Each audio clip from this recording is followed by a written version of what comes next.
Fala pessoal, tudo bem com vocês? Sejam bem-vindos a mais um vídeo da Trading com Dados. Hoje a gente vai falar um pouquinho sobre uma medida que com certeza você já ouviu falar por aí, que é o beta, tá? Quem tá aí no mundo das análises das finanças, né, do mundo das finanças quantitativas, com certeza já ouviu falar desse conceito, mas será que você sabe de onde que ele vem?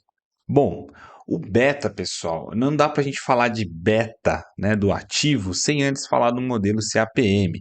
O Capital Asset Pricing Model, ou modelo CAPM, é um modelo que foi desenvolvido para explicar o retorno esperado de um ativo ou de um investimento baseado nas expectativas de retorno no mercado, na taxa livre de risco e também na sensibilidade que esse ativo tem em relação ao risco sistemático, ou seja, ao risco que a gente não consegue se defender diversificando, tá? Todo ativo, pessoal, ele vai ter um risco sistemático e um risco não sistemático, ou risco diversificável e risco não diversificável. Tá?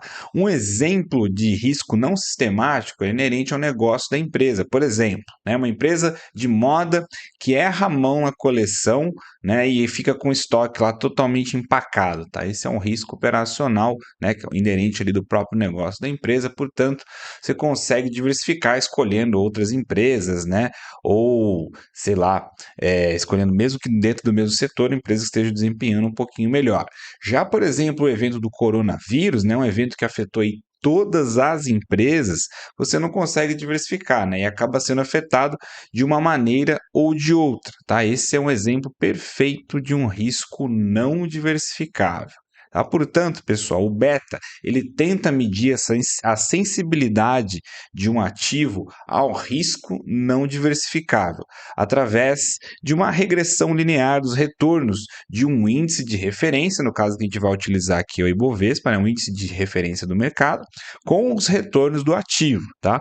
Regressão linear vai ter como objetivo buscar construir uma reta que melhor explique, né, melhor ajuste, né, essas duas coordenadas aí dentro de um plano X e Y.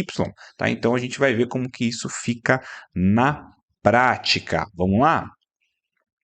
Antes aqui rapidinho passar só para explicar a nossa fórmula do Capital Asset Pricing Model aqui, ou modelo CAPM. Então aqui a gente vai ter que o preço ou o retorno do ativo, pessoal, ele vai ser igual à taxa livre de risco mais o beta multiplicando o spread que você tem pela opção de investir no mercado, né, nos ativos com risco, ao invés de investir no tesouro direto, na taxa livre de risco. Tá? Então, RM menos RF aqui. RM é o retorno do mercado, representado muitas vezes pelo Ibovespa, retorno do S&P, menos o RF, que é a taxa livre de risco, né, risk free, e o beta, né, o beta do investimento, como eu disse, é a sensibilidade que esse ativo tem em relação ao risco sistemático, pessoal. Então aqui também a formulinha da regressão linear, beta 0 mais beta 1x mais o erro, para quem não se lembra. Então vamos realizar a nossa regressão linear aqui. Para isso eu vou utilizar duas bibliotecas, tá? A princípio, a gente precisa instalar aqui pip install yfinance e pip install plotly.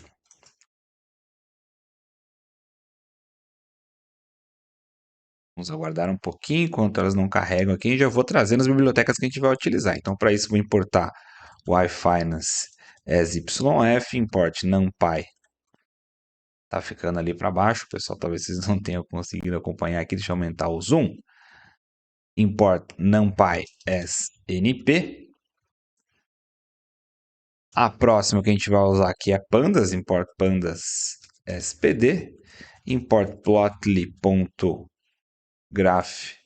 underline objects as go, import statsmodels.api as sm e from statsmodels.tsa. Aqui na realidade só statsmodel tá bom. A gente não vai utilizar muito mais que isso aqui. Beleza! Temos as bibliotecas já instaladas aqui, importadas. O primeiro passo é capturar os dados. Então vamos lá. Tickers vai ser igual a BVSP que é o nosso retorno de mercado, tá? E PTR4.SA. Início, a data de início aqui eu vou chamar desde 2019, 12, 19, dia 19, e fim vai ser igual 2022, 12, 19. Beleza? Esses são os parâmetros aqui que a gente vai trazer. Então, eu vou trazer o Ibovespa Petro 4, começando em 19 de 2 de 2019, acabando em 19 de 12 de 2022.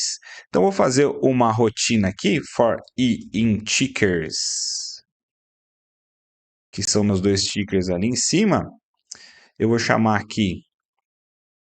Na realidade, acho que eu nem preciso fazer essa rotina aqui. O nosso querido Yahoo Finance já vai conseguir trazer para nós aqui diretamente. Então, eu vou chamar esse cara aqui de ativos, que vai ser igual a yf.download.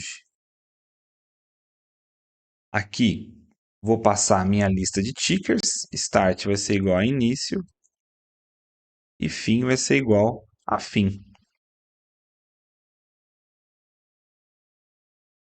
E aqui vou querer somente o adjusted close. Tá? Vamos ver como é que ficou aqui, ativos. Legal, a gente não tem o argumento fim, né? A gente tem o argumento end. Muito bem, agora eu tenho aqui Petro 4 e Bovespa, beleza, as duas aí já prontas para utilização. Então a gente pode seguir dessa maneira para a segunda parte, que é calcular os retornos e remover os nãos. 22. Vamos lá? Retornos vai ser igual a ativos ponto percent change, tá? E retornos.dropNA in place igual a true. Esse comando ele vai remover os NAs, tá? E o percent change, peraí que eu cliquei no negócio errado aqui. Percent change vai calcular os retornos, olha que eu acabei apagando aqui, né? E o próximo, os retornos diários ali com a função percent change, né? E retornos.drop.NA in place igual a true, remove os nuns. Então vamos ver como é que ficou isso aqui. Retornos. Beleza, tem aqui todos os retornos alinhados bonitinhos. E por último, agora a gente vai calcular o beta, tá? Terceiro ponto, calcular o beta. Como que a gente vai fazer isso?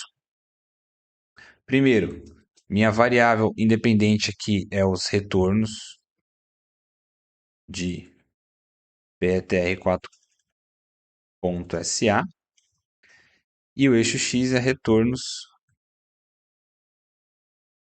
minha variável dependente, né? Bovespa BVSP.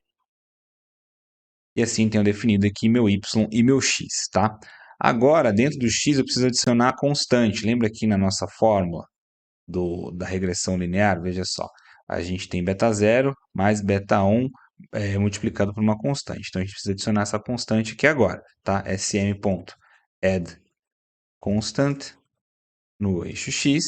Aí, vou chamar aqui, vou criar meu modelo, que é sm.ols, de Ordinary List Squares, tá? Aqui dentro eu vou passar o y e o x, ok? Vou chamar aqui um negócio que chama resultado, um objeto chamado resultado, que vai ser modelo.fit. Vou trazer esse modelo aqui para dentro. E por último, vou chamar aqui beta, que vai ser igual a resultado.params. Ele é o segundo item desse array, tá? 0 inicia em 0, 0 é o alfa, o segundo é o beta. Beleza? Vamos rodar tudo isso daqui, ver se a gente não teve nenhum problema. Sem nenhum problema aparentemente, a gente pode chamar aqui o nosso beta.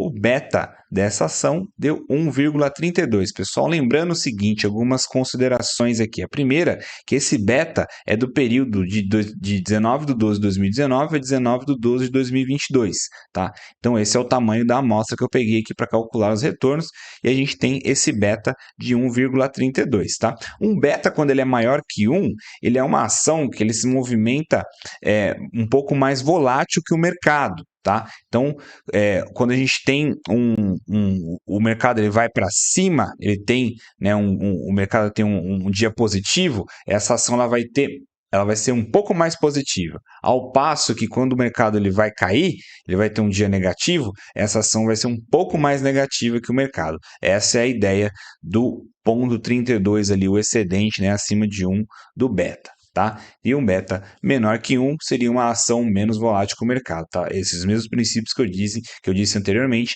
ele se aplica aqui também.